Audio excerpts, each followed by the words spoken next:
Hey, what's going on, friends? So glad to have you with us. We are here on the News 6 platforms trying to give you a little look at what's going on. A lot of interest right now in what's happening in the tropics, what's happening with our crazy weather in Central Florida, because things have been weird. Jonathan Kegas is in the Weather Center. Tom Swirls, he's got the week off, so Jonathan is filling in. And it's a pretty interesting week to have this thing going, Jonathan, because we've had crazy storms pretty much every day.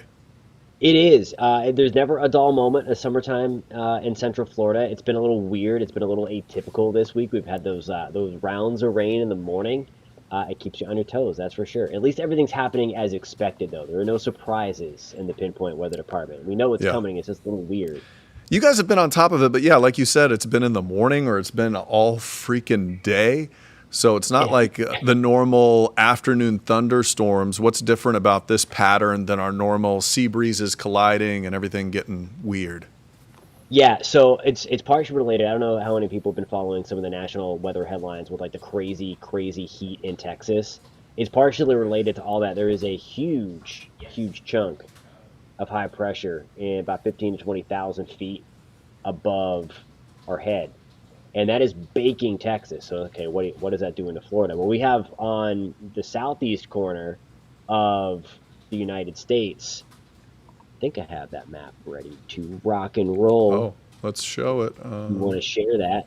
Yeah, let's do this thing. It's got it back on so people know what I'm talking about there. We Yeah. have this big upper low that's kind of parked itself right over the southeast corner of the United States. So we have this counterclockwise flow in the upper levels of our atmosphere. And what this is doing is, as we get that kind of moisture to develop underneath that low or around that low, then it pushes it all in this direction. We have storms firing up along that boundary in the deep south, and then we keep on getting these waves and waves of thunderstorms. So it's like this giant conveyor belt that won't shut off until we see this pattern break down, which may be this weekend. We're going to start to see that loosen just a little bit, but it has been crazy. So again, certainly atypical. We're used to storms in the summer, but we're used to, Yeah. okay, 2, 3 o'clock. All right, check the watch. Those storms are coming. It's been a little different this week. Jonathan, is Texas just baking right now? Is it insanely hot? Insane. I believe San Antonio set their all-time high temperature record at like 100 and something teen degrees. It was Wow. crazy. Yeah, that was yesterday. I know the heat index, when you factor the heat and humidity together, it was like 115 to 120. Some places may have been able to get north of 120 with that, all because of that big chunk of high pressure there. It just sits on them, and what happens with high pressure like that, when air sinks, it warms up, and it warms up. That's what I'm looking for. Yeah. And you just bake underneath those things. So that's what they are dealing with out there. So It's it's been brutal. crazy.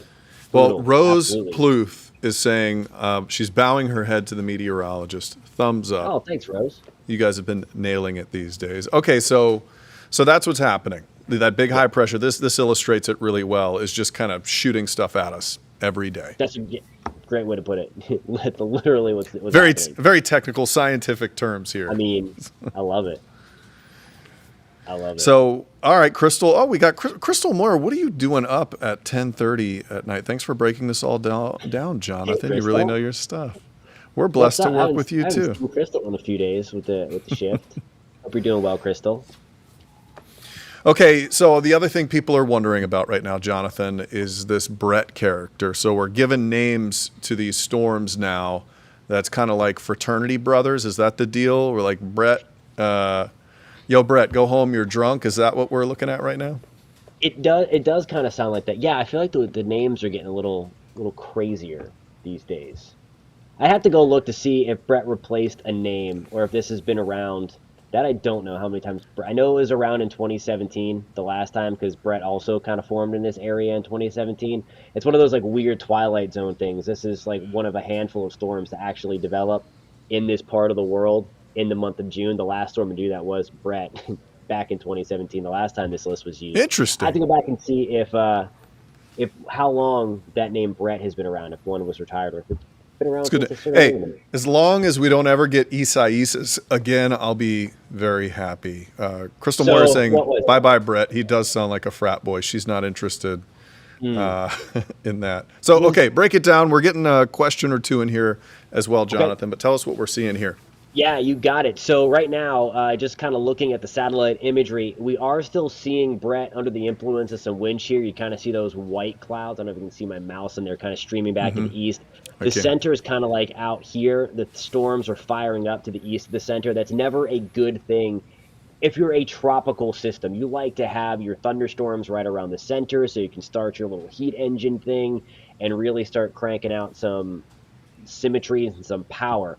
That's not what's happening, thankfully, with Brett. Now, it is holding its own right now. It is still firing off thunderstorms as it approaches Barbados and eventually some of the Lesser Antilles, St. Lucia, Dominica, into Martinique, Guadeloupe. It should stay south of Guadeloupe. And then also St. Vincent and the Grenadines also under the gun for some heavy rain, 3 to 6 inches, and then 40, 50 to 60 mile per hour winds. These sustained winds here is 65 miles an hour.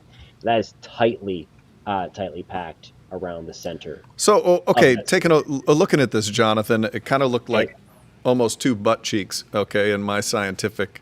Where's That's a good way to put it. is there an eye forming like in the middle there, or is it in one of the cheeks? You're not going to be able to unsee it now that I've said it. I will never be able to unsee what you just said. You know, typically one of the things that we look at for storms that show signs of intensification are, I guess, those butt cheeks. Right now, we're not seeing those. Jeez, Matt, I can't get around this. I'm sorry. I was trying to can't. take the butt cheek analysis, but I do want to keep my job, so I'm just going to stop it right there.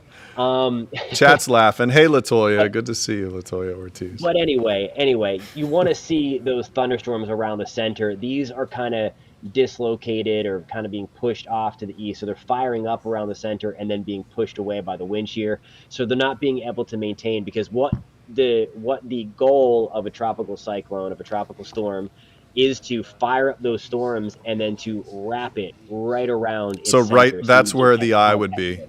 Okay. Yes. So then you need to get those storms going, and then you need to get some of the sinking air right into the center of that. That starts to promote that, and then that's where you get the eye wall to form. And then when the air sinks, just like we saw with that upper high, it dries out, it warms up, and then you get that process of that heat engine, and then those things start to intensify a little bit. So it's trying to fire off storms. It's just having trouble wrapping it around its center because it's under the influence of some wind shear right now. And again, that should help to keep the intensity at bay. Maybe some gradual strengthening before it gets to the Caribbean islands, but I don't think anything rapidly intensifying, hopefully. Okay. And Melissa Riley's asking, is this thing coming our way? Jonathan's about to break that down for you, as it seems like it's going to peter out before it could be a danger to us, right? Yeah, that's exactly what is going to happen. So here is the 8 p.m. advisory. The new advisory should be out within the next 20 to 40 minutes, the 11 o'clock advisory from the Hurricane Center. But there you go, expected to kind of cross the Lesser Antilles as a 60 to 65 mile per hour storm tomorrow and into Friday. So it's going to be kind of a rough 24-ish hour period for like St. Lucia into Martinique, into Dominica. And then this is going to stay south of Puerto Rico. This is going to stay south of the Dominican Republic. And as Matt mentioned, there's Jamaica way out here. It's going to stay south of Jamaica, and then it's going to have a tendency to weaken and just kind of fall apart. It's really hostile in the Western Caribbean right now, and that should help to take care of it, so to speak. So this is not coming to Florida. There's a couple of other things out there as well. Those early indications, those are not coming to Florida too. I can show you that while we're on that. This is Invest 93L. So there are 3 things out there that we are tracking. It's really, really crazy. As I ramble on, Matt, if you want to jump in here. No, you're not rambling at all. I'm interested in all of this. So we typically do not see this in June. We always see the dust out there. We always talk about the Saharan dust. There's just not much of it. It's like atypically light. So this is allowing these storms to kind of roll off of Africa. They're not sucking up the dust. And this is something that we talked about. If you watched the weekly, certainly if you watched the News 6 hurricane special on June 1st, this is one of the things that we were talking about, was the battle between the El Nino that is here and it's going to strengthen through the season, which helps to enact more wind shear in the Atlantic and helps to knock down those storms. But the Atlantic is juiced right now. It is out of its mind warm. We have mid to upper 80s right where these storms are. It should not be that warm this time of the year. That's like peak of hurricane season status. So that's why we're seeing these storms atypically try to strengthen here. That's Invest 93 out. This could become our next tropical depression, but you see there's a good model consensus there that this misses the Caribbean and then it should turn. But it could head towards Bermuda. So if anybody happens to be tuned in from Bermuda, you're not out of the woods from this one. Okay, that's good to know. So Latoya asks the question I think a lot of people are wondering, Okay.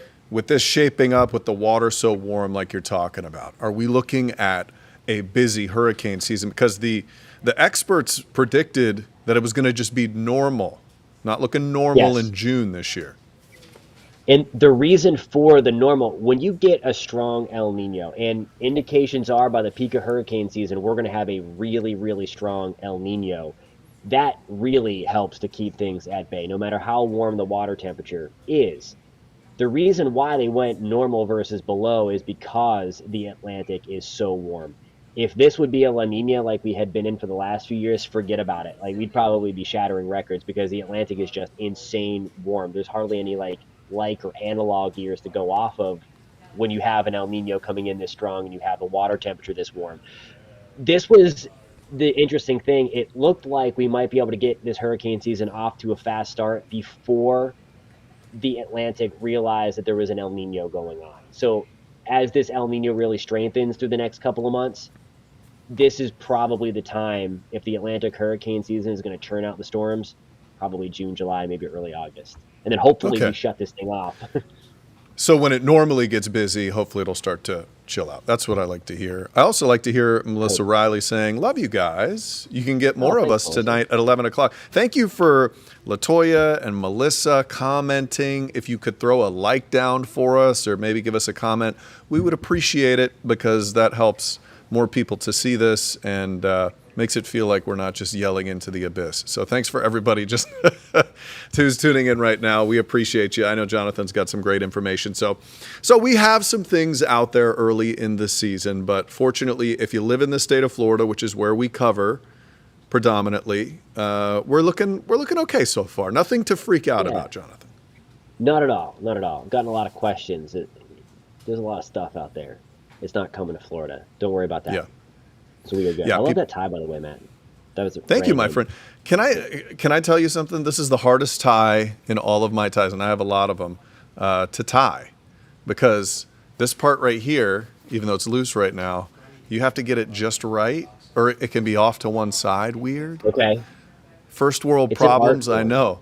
But sometimes, like, it can take 20 minutes to get this tied just where I like it, so fortunately. So it's not, all I'm saying is, if you like it, I'll let you borrow it sometime. You won't like it after that one time. So, Jonathan, good to have you on tonight. Hey, thanks, man. Nice to be here. I appreciate you. You're enjoying your time. Jonathan is a fairly newlywed. I got to go to his wedding. He married an awesome producer here in the building named Erica. And as cool as Jonathan is, Erica is cooler. So Way cooler. He outkicked his coverage there. So No everything's question. going great. Yeah. You better hang on. You better hang on to her, my friend, because she's a good one. Oh, I will. And- Okay. okay. Absolutely. We got Latoya saying good. No butt cheeks are coming. Yay. And Mark Ferreira saying, Mark, what's going on, my friend? Thank you, guys. Thanks for joining us. All right, I'm going to let Jonathan go. I've kept him for long enough. I appreciate you, my friend. Maybe we'll do a few more of these this week. I always enjoy having you on. And good work, as always. He'll have all the forecasting for you tonight at 11 o'clock on Channel 6. So check it out then. Thanks, brother. You as well, man. Thank you. All right.